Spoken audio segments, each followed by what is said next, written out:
দীর্ঘদিনের শত্রুতা, সীমান্তের উত্তেজনা এবং হাজারো প্রাণের ক্ষয়। এরপর অবশেষে শান্তির পথে হাঁটছে ভারত এবং পাকিস্তান।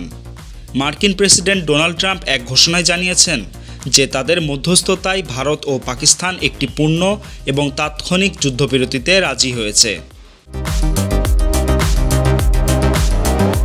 এই পদক্ষেপটি বিশ্ব কূটনীতির এক নতুন যুগের সূচনা বলে বিবেচিত হচ্ছে।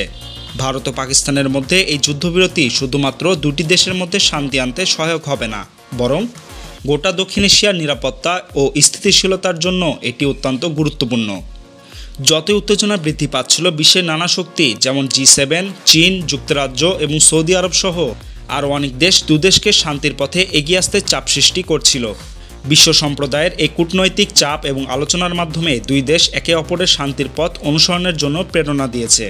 ফলে এই যুদ্ধবিরতি একটি নতুন দিগন্তের সূচনা হতে পারে। ভারত এবং পাকিস্তান তাদের যুদ্ধবিরতির এই সিদ্ধান্ত একটি আশার বার্তা হিসেবে উঠে এসেছে।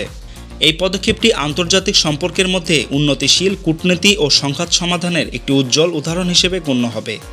এটি মূলত মানবতার জয়, যেখানে সীমান্তের সংঘাতের পরিবর্তে দুই দেশ একে অপরের প্রতি শ্রদ্ধাশীল হয়ে শান্তির পথ বেছে নিয়েছে। ভারত ও পাকিস্তানের মধ্যে কয়েকদিন ধরে চলছিল উত্তেজনা, যেখানে একাধিক ক্ষেপণাস্ত্র হামলা, বিমান ঘাঁটি আক্রমণ এবং বেসামরিক স্থাপনায় আঘাত হামলার ঘটনা ঘটেছিল। ভারত এবং পাকিস্তান একে অপরের ভূখণ্ডে পাল্টাপাল্টি আক্রমণ চালায়, যার ফলে অনেক নিরীহ মানুষ প্রাণ হারায়।